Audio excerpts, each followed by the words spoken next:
Chapter 1606. Si Clayton ay nagmasid sa paligid ng maingat, at ang kanyang mga galaw ay tila nag-aalangan.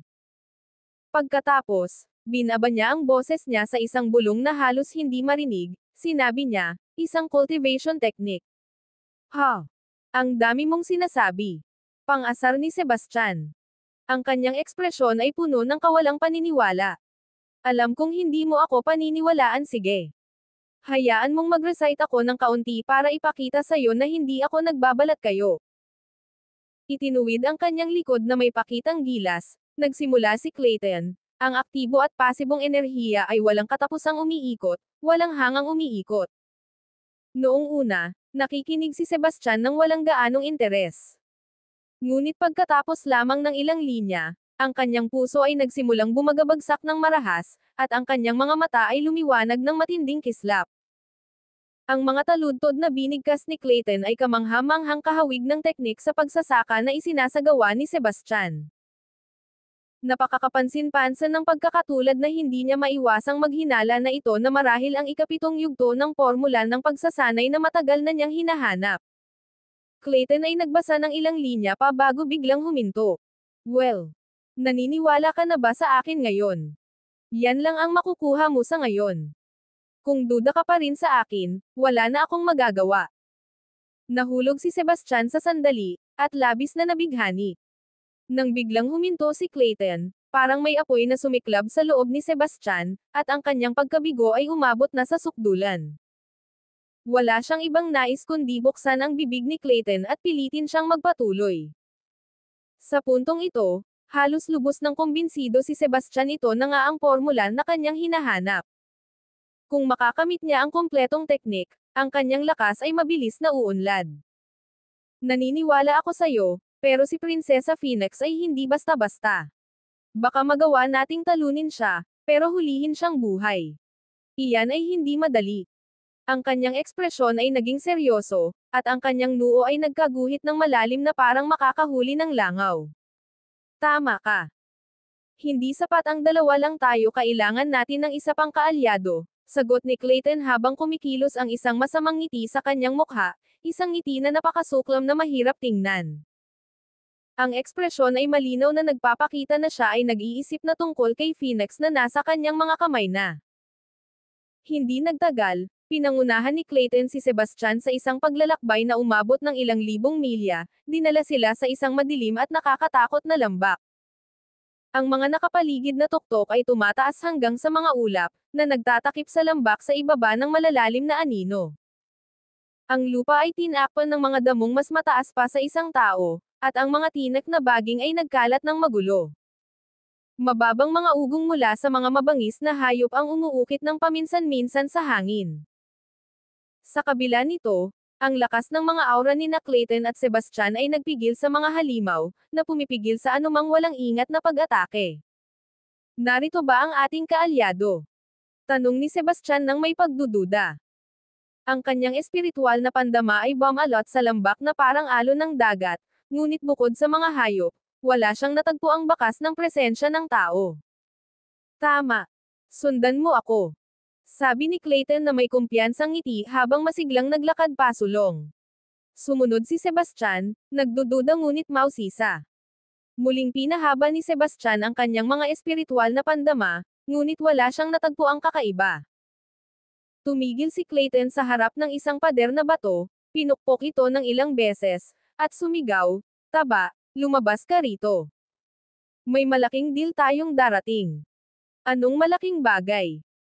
Dumating ang magaspang na boses mula sa likod ng pader habang kumikislap at umiikot, na nagbubukas ng makitid na daanan na sapat lamang para sa isang tao, isang boses ng isang matipunong figure ang umabot mula sa loob. Sky, Terra na, sabi ni Clayton, sumisiksik sa daanan. Nag-atubili si Sebastian, habang lumalaki ang kanyang mga pagdududa ng ang boses ay tila pamilyar. Bakit mo dinala ang isang estranghero dito? Naputol ang boses nang biglang lumabas ang figure, at pagkatapos ay sumabog ito sa malakas at magaspang na tawa. Sino itong nandito? Seb. Matagal na akong naghihintay para makuha ka sa aking grupo. Agad na nagdilim ang mukha ni Sebastian. Ang kanyang mga mata ay nagliyab sa galit habang sumigaw siya, Brody, kung tatawagan mo akong ganyan ulit, puputulan kita sa piraso. Si Sebastian ay parehong nainis at natuwa, at siya ay lubos na nagulat. Hindi niya kailanman inisip na ang sinasabing kaalyado ni Clayton ay magiging si Brody. Paf! Sino bang natatakot dito? Sagot ni Brody na may mapaghambog na pout, na malinaw na hindi natitinag. Kayo ba'y magkakilala? Halos mahulog ang panga ni Clayton sa gulat. Siyempre. Matagal na kaming magkakilala ni Seb, sagot ni Brody ng mayabang. Well, ayos na ayos yan. Sa tatlo nating nagtutulungan, garantisadong magtatagumpay ang planong ito. Sabi ni Clayton, ang kanyang mga mata ay kumikislap sa kasiyahan.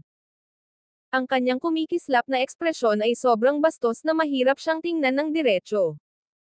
Lalong lumalim ang kunot ng noo ni Sebastian.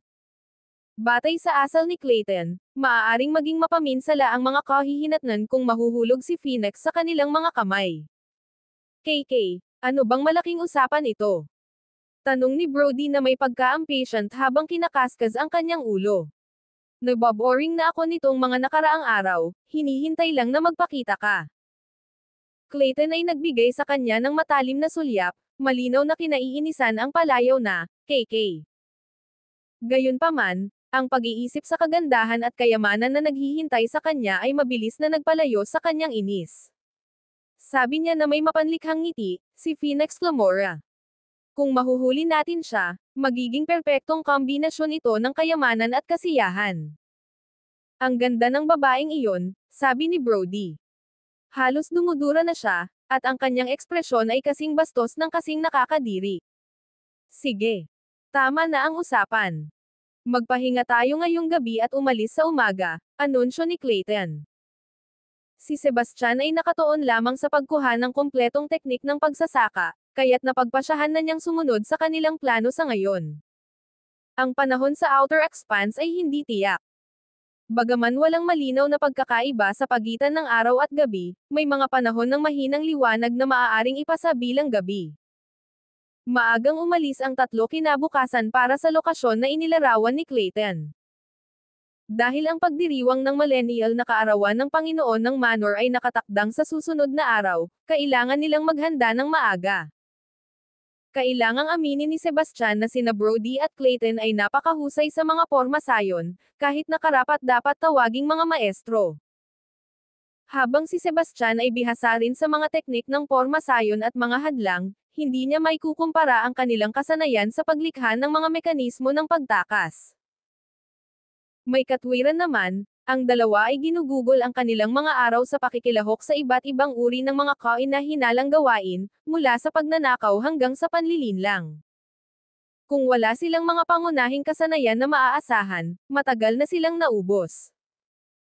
Wala namang interes si Sebastian na makialam sa porma sayon at umupo siya sa gilid upang mag-araro, samantala, ang hangin ay pinapalanutian ng tusong tawanan nina Brody at Clayton habang sila'y nagtatrabaho.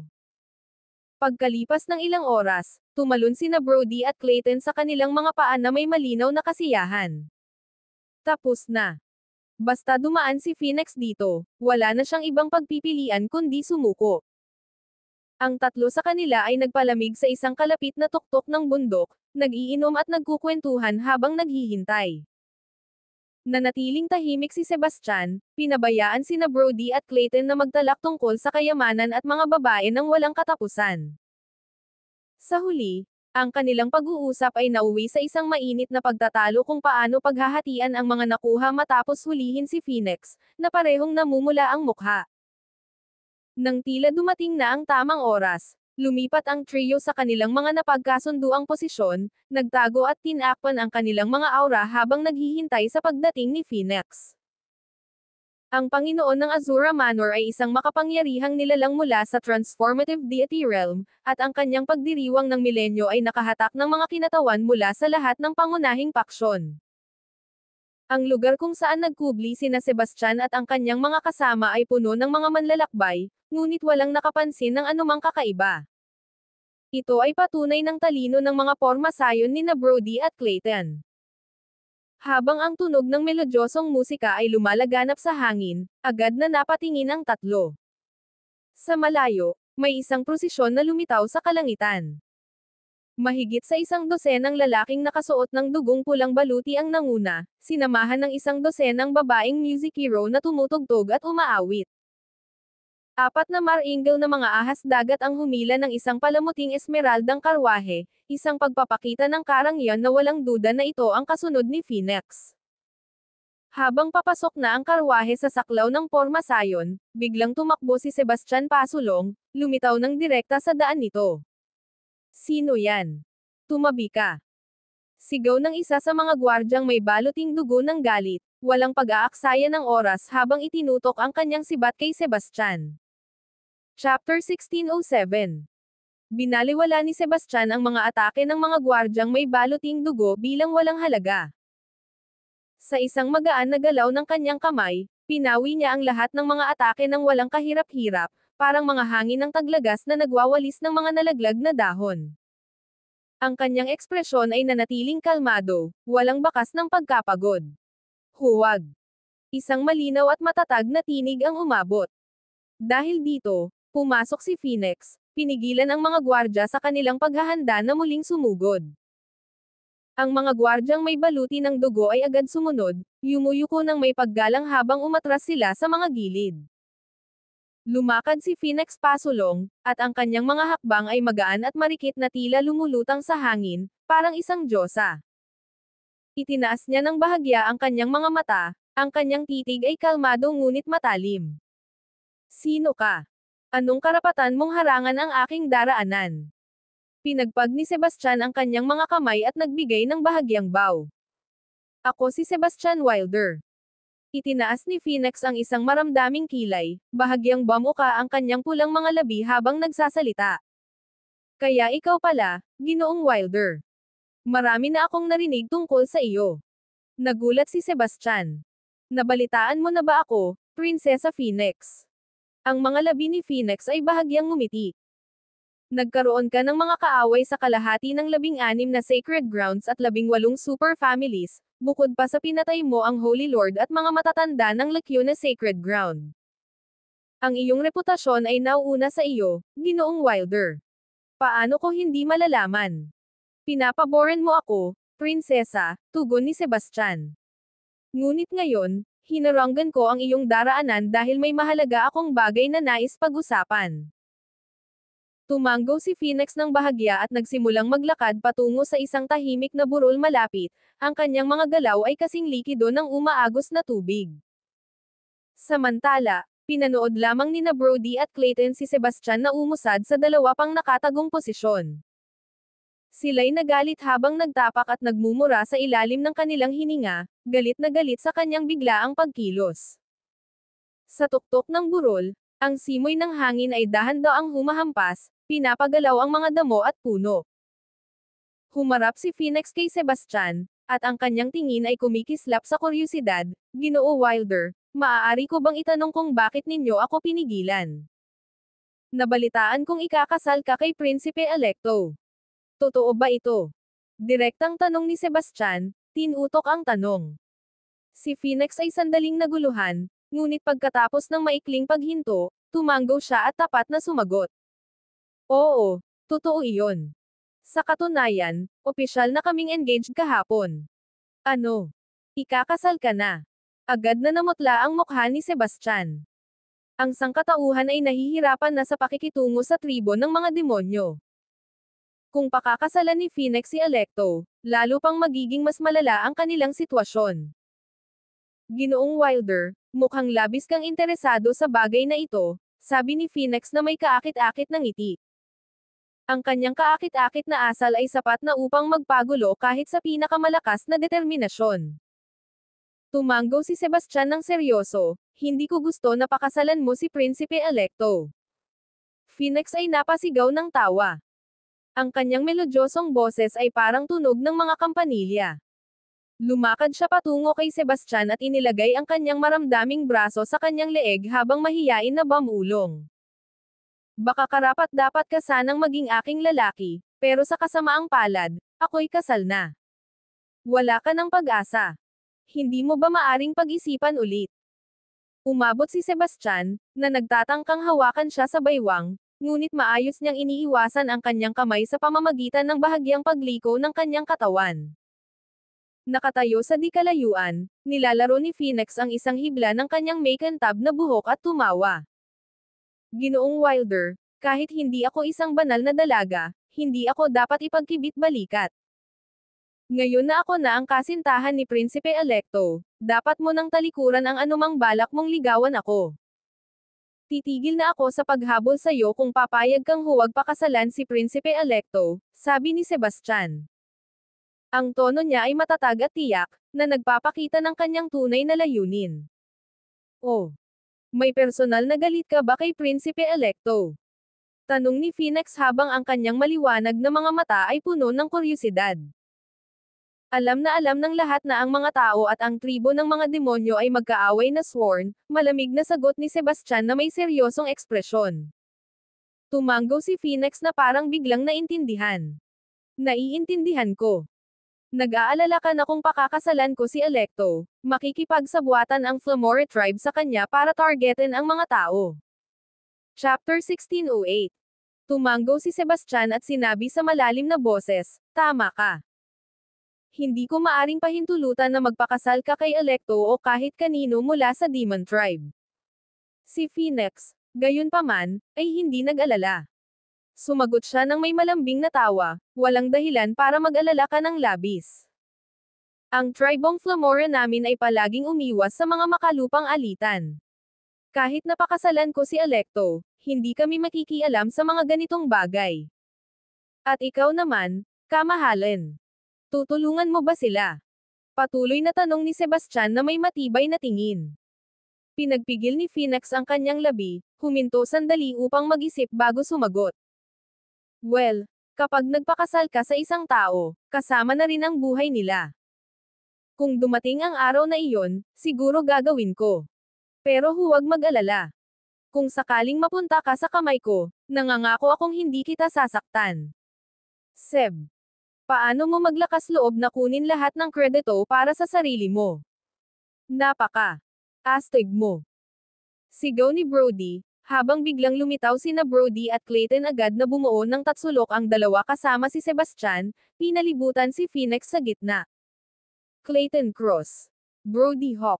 Naging mapatla ang mukha ni Phoenix nang makilala niya sila. Sebastian, kasama ka ba nila? Pasensya na, sabi ni Sebastian nang may paghingi ng tawad. Gusto ko lang sanang pigilan kang magpakasal kay Prinsipe Electo. Kung pangakuan mo akong hindi mo gagawin, swear ko na hindi kita papahirapan.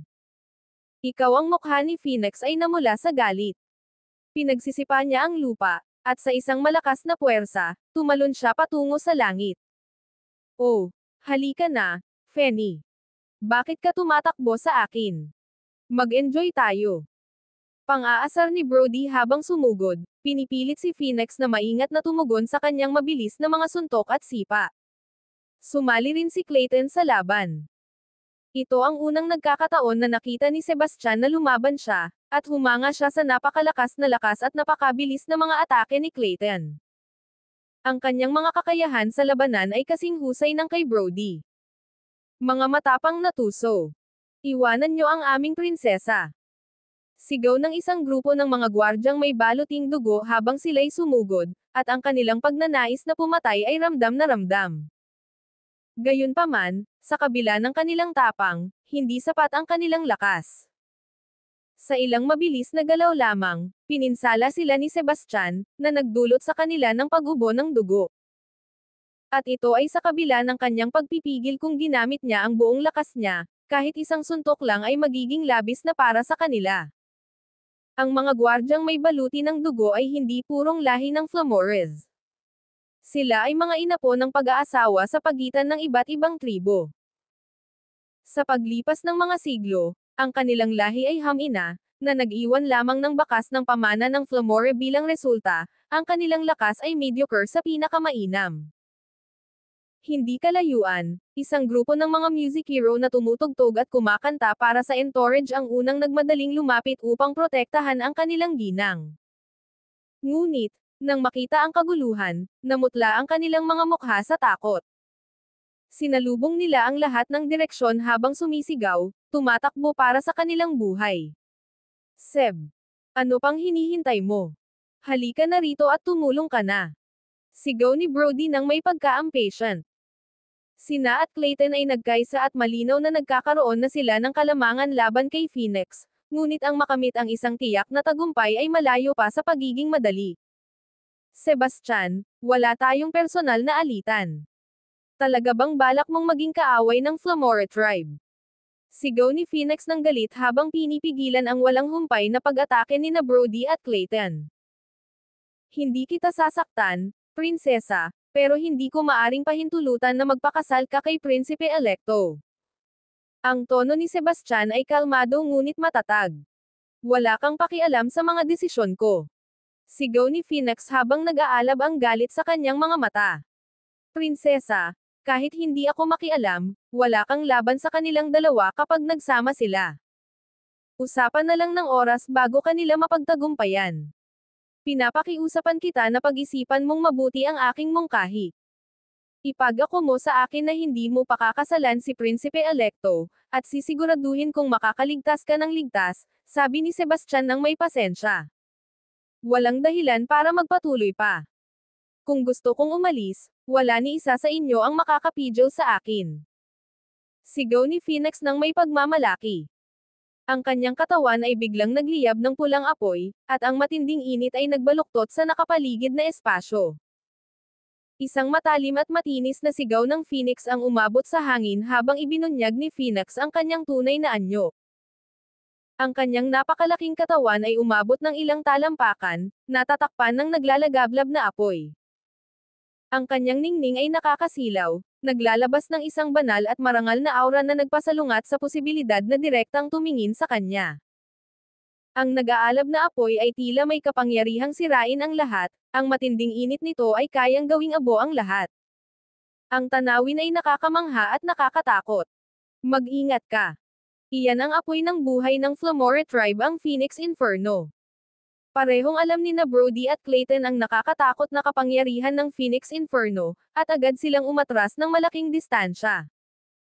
Ang kanilang dating mapagmataas na mga ekspresyon ay napalitan ng pambihirang seryosidad. Ang Phoenix Inferno ay isa sa mga pinakamakapangyarihang apoy sa mundo, na kayang sunugin ang kahit ano. Walang materyal sa mundo na kayang tiisin ang matagal na pagkakalantad dito. Kung bibigyan ng sapat na oras, kahit ang mga banal na artifact ay maaaring matuno sa kawalan. Kabanata 1609. Sa isang matinding sigaw, nagbago si Phoenix sa kanyang tunay na anyo, nagpakawala ng agos ng kanyang apoy ng buhay Phoenix Inferno sa isang iglap. Ang mga apoy ay sumiklab na parang isang dambuhalang, hindi mapigil ang halimaw, nagngangalit na may puot na tila naglalayon na lumunin ang buong mundo. Sa ilalim ng matinding init, ang hangin ay nagbago at umikot ng marahas, sinasalubong ng walang tigil na tunog ng pag-crack at pag-split. Ang lupa ay nanginginig ng labis, ang mga bundok ay gumuho, at ang malalaking bato ay nahulog. Ang lupa ay nahati, na nagpapakita ng napakaraming malalalim at nakakatakot na mga bitek. Sa loob ng ilang sandali, ang nakapaligid na lugar, na umaabot ng maraming milya, ay nilamon ng naglalagablab na apoy, na naging parang isang eksena mula sa impyerno. Ang nag-aapoy na init ng mga alon ay sumiklab na parang magulong agos, natutunaw ang matitigas na bato sa mga ilog ng naglalagablab na lava. Ang apokaliptikong tanawin ay parehong nakakatakot at kahanga-hanga. Ang mga mukha ni na Brody at Clayton ay naging mapatla. Mabilis silang gumawa ng mga espiritual na kalasag sa paligid nila, desperadong sinusubukang labanan ang napakalakas na apoy. Ngunit ang Phoenix Inferno ay hindi kapani-pani, walang makapangyarihan at ganap na nangingibabaw. Pagdapo ng apoy sa kanilang mga kalasag, agad itong nilamon tulad ng isang gutom na lobo na sumusunggab sa kanyang biktima. Bumuhos ang pawis mula sa kanilang mga noo na parang ulan habang ibinuhos nila ang lahat ng kanilang lakas sa pagpapanatili ng kanilang depensa. Gayunpaman, pakiramdam pa rin nila ay nalunod sila sa kawalang pag-asa, nahuhulog sa isang walang katapusang kalaliman. Ang kapangyarihan ng babaeng ito ay nakakatawa. Bilasan niyo at patumbahin siya. Sigaw ni Brody. Ang kanyang mga mata na puno ng dugo ay malaki at ang kanyang boses ay magaspang mula sa pagsisigaw. Ang dalawang lalaki ay naglunsad ng sabay-sabay na pag-atake, inaatake si Phoenix mula sa magkabilang panig. Ang kanilang lakas ay napakalakas, madaling makakalaban ang kanya. Bagaman hawak ni Phoenix ang nakakatakot na lakas ng Phoenix Inferno, ang kanilang kahusayan sa mga dekalibreng banal na teknik ay kasing nakakatakot din. Magkasama, ang kanilang pinagsamang pagsisikap ay pinilit si Phoenix na mapuwersa sa isang depensibong posisyon, na nag-iwan sa kanya na nahihirapang makabawi ng epektibo. Gayunpaman, ang labis na pagkawasak ng Phoenix Inferno ay napakalakas na hindi naglakas loob sina Brody at Clayton na lumapit ng husto. Ang pag-iisip na mahuli ng buhay si Phoenix ay paulit-ulit na pumasok sa kanilang isipan ngunit imposibleng maisakatuparan sa gitna ng nag-aalab na apoy. Sa buong laban, maraming beses na sinubukan ni Phoenix na makawala. Ngunit ang koordinasyon ni Brody at Clayton ay walang kapintasan. Ang kanilang mga galaw ay walang putol habang hinaharangan nila ang bawat daan ng kanyang pagtakas. Kung sinubukan man niyang tumakas pasulong o sa mga gilid, sinalubong siya ng matatalim at walang tigil na mga atake. Naiinis at na-corner, wala siyang ibang pagpipilian kundi magngalit ng kanyang mga ngipin at tiisin, na hawak lamang ang kanyang matibay na determinasyon. Seb. Halika na rito at tulungan mo kami ngayon. Kung magpapatagal pa tayo, tiyak na may makakapansin sa lahat ng kaguluhang ito. Kung dumating ang kanyang mga reinforcements, lahat ng pinaghirapan natin ay mapapabayaan. Sigaw ni Brody, ang boses niya'y nanginginig sa pangangailangan. Ang pawis ay dumadaloy sa kanyang mukha sa malalaking patak, na tila mga pira-pirasong perlas. Kayo, mga walang silbing hanggal, umalis kayo sa daan ko. Sigaw ni Sebastian, ang kanyang mga mata ay nagliliyab sa galit.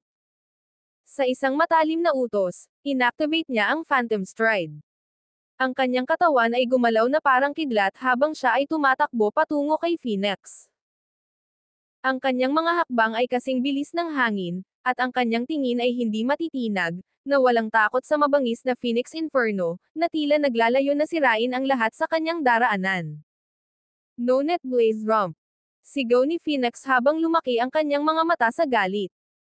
Nagsimula siyang gumalaw ng may biyaya, ang kanyang mga hakbang kasing gun at kasing elegante ng isang celestial na dalaga na bumababa sa lupa.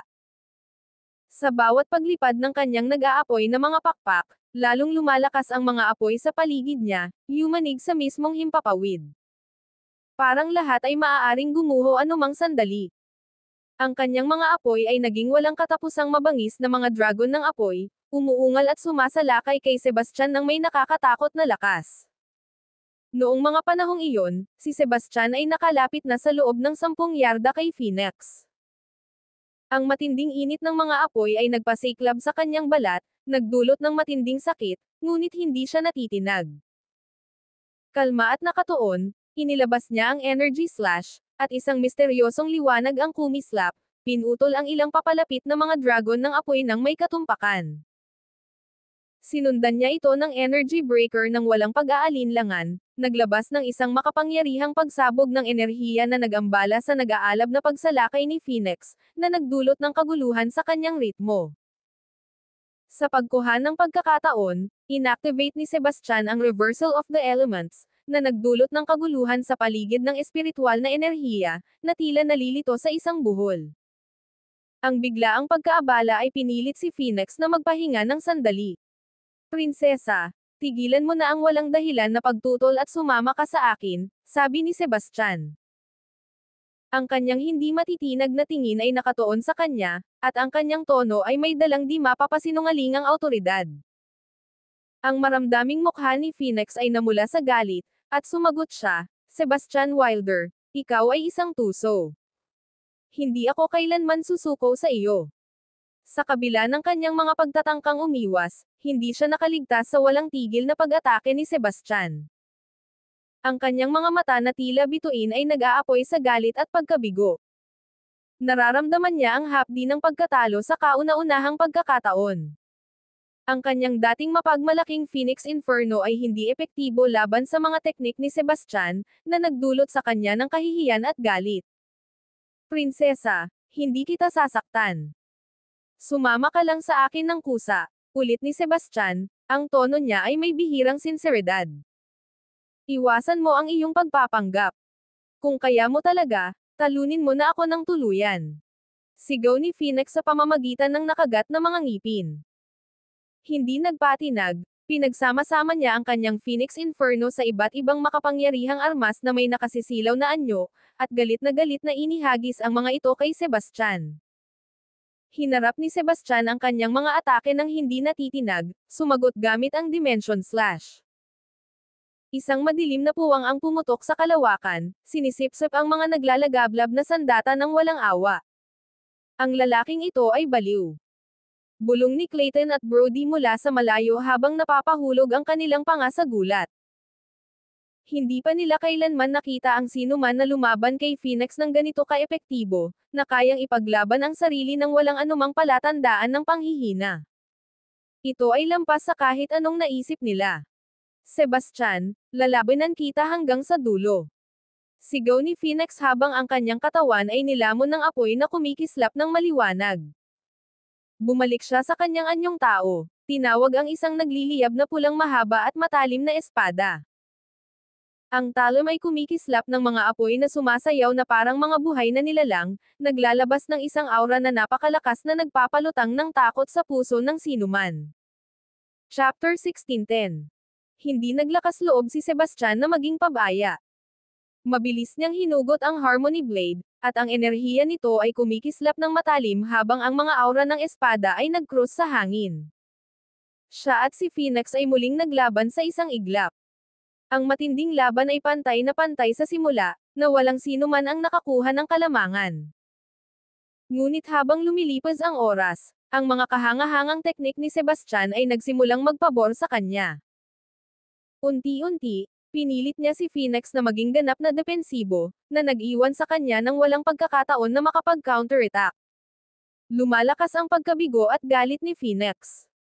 Ang kanyang Phoenix Inferno, ang tanda ng lakas ng Flamore Tribe, ay palaging isang hindi mapipigilang trump card. Ngunit ngayon, hinarap niya si Sebastian, isang kakaibang nilalang na tila hindi natitinag ng kanyang mga apoy, na nagpalupig sa kanyang karaniwang kalamangan. Ang dalawa ay nagpalitan ng mga suntok ng napakabilis, at ang kanilang mga galaw ay kasing bilis ng isang bagyo. Sa isang kisap mata, nagbanggaan na sila ng mahigit 100 beses. Sa isang kritikal na sandali, ang matalas na mga mata ni Sebastian ay tumutok na parang agila.